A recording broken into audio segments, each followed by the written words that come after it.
You guys will find that you have passions, and having a passion is a gift. I think we all have passions, and you don't get to choose them. They pick you, but you have to be alert to them. You have to be looking for them. And when you find your passion, it's a fantastic gift for you because it gives you direction, it gives you purpose. You can have a job, or you can have a career, or you can have a calling. And the best thing is to have a calling. And if you find your passion, you'll have that, and all your work won't feel like work to you. Many kids and many grown-ups do figure out over time what their passions are. And sometimes we let I don't think it's that hard. I think what happens though sometimes is that we let our intellectual selves overrule those passions.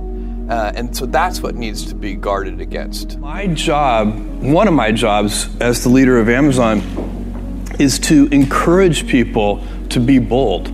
And people love to focus on things that aren't yet working. And that's good, it's human nature. That kind of divine discontent can be very helpful. But it's incredibly hard to get people to take bold bets. And you need to encourage that. And if you're gonna take bold bets, they're going to be experiments, and if they're experiments, you don't know ahead of time whether they're going to work. Experiments are by their very nature prone to failure, but a few big successes compensate for dozens and dozens of things that didn't work. So, bold bets, AWS, Kindle, Amazon Prime, our third-party seller business, all of those things are examples of bold bets that did work, and they pay for a lot of experiments. I've made billions of dollars of failures at Amazon.com. Literally, billions of dollars of failures. And you might remember Pets.com or Cosmo, or give myself a root canal with no anesthesia very easily. None of those things are fun, but they don't matter. What really matters is companies that don't continue to experiment, companies that don't embrace failure, they eventually get in a desperate position where the only thing they can do is make a kind of Hail Mary bet at the very end of their corporate existence. Whereas companies that are, making bets all along, even, big bets, but not bet the company bets. I don't believe in bet the company bets. That's when you're desperate. That's the last thing you can do. It's not. You could be out of work and have terrible work-life balance. Even though you've got all the time in the world, you could just feel like, oh my God, I'm miserable, and you would be draining energy. And so you have to find that harmony. It's a much better word. And I think for most people, it's about meaning. People want to know that they're doing something interesting and useful. And for us, because of the challenges that we have chosen for ourselves, we get to work in the future. And it's super fun to work in the future for the right kind of person. You need to be nimble and robust. So you need to be able to take a punch, and you also need to be quick and innovative and doing new things at a high speed. That's the best defense against the future. And you have to always be leaning into the future. If you're leaning away from the future is going to win every time. Never, ever, ever lean away from the future. We all have adversity in our lives. I doubt if you really, if you know somebody, any friend or anybody that you talk to, there's no lack of adversity, and by the way, that's good, because it's what teaches us how to get back up. You fall down, you get back up. It always happens. And you get certain gifts in life, and you want to take advantage of those. But I guess my advice on adversity and success would be to be proud not of your gifts, but of your hard work and your choices.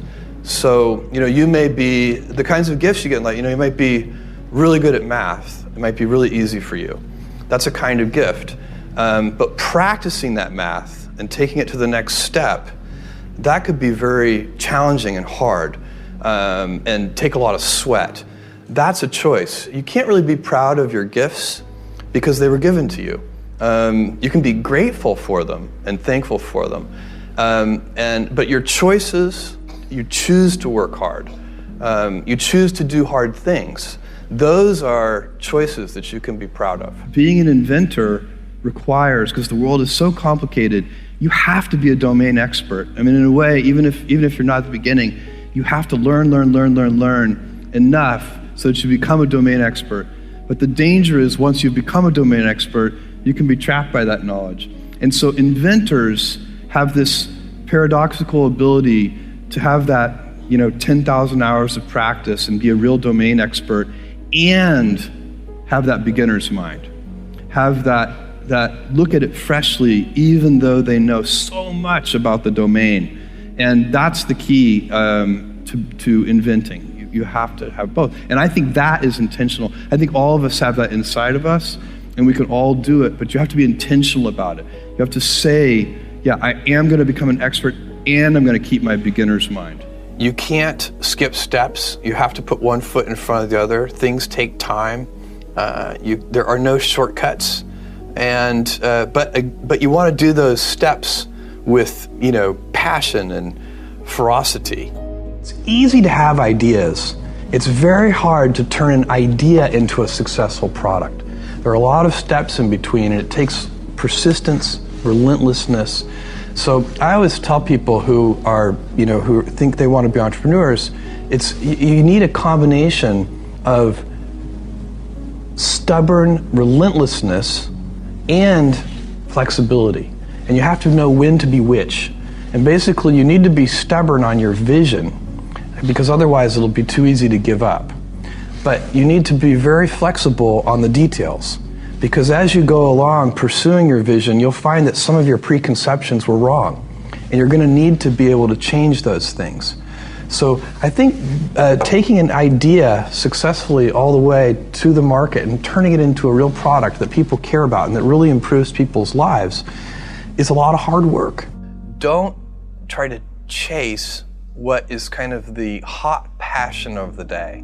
I think we actually saw this. I think you see it all over the place in many different contexts, but I think we saw it in the internet world quite a bit, where at the sort of peak of the sort of internet mania in say 1999, you found people who were very passionate about something. They kind of left that job and decided, I'm going to go do something in the internet, because it's it was almost like the the 1849 gold rush in a way. I mean, you find that people, if you go back and study the history of the 1849 gold rush, you find that at that time, everybody who was within shouting distance of California was, they might have been a doctor, but they quit being a doctor and they started panning for gold. And that almost never works.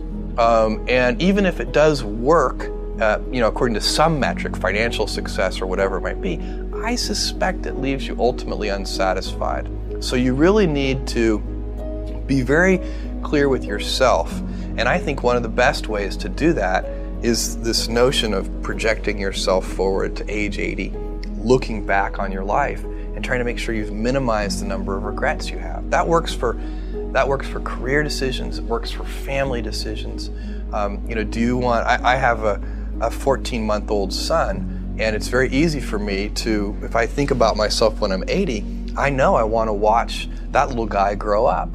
And so I don't want to be 80 and think, shoot, I missed that whole thing and I don't have the kind of relationship with my son that I wished I had, and so on and so on. So if you think about that, so I guess another thing that I would recommend to people is that they always take a long-term point of view. And I think this is something about which there's a lot of controversy. There's a lot of people, and I'm just not one of them, believe that you should live for the now. I think what you do is you think about the great expanse of time ahead of you and try to make sure that you're planning for that in a way that's going to leave you ultimately satisfied. So this is the way it works for me. And I mean, everybody needs to find that for themselves. So I think there are a lot of paths to satisfaction, and you need to find one that works for you.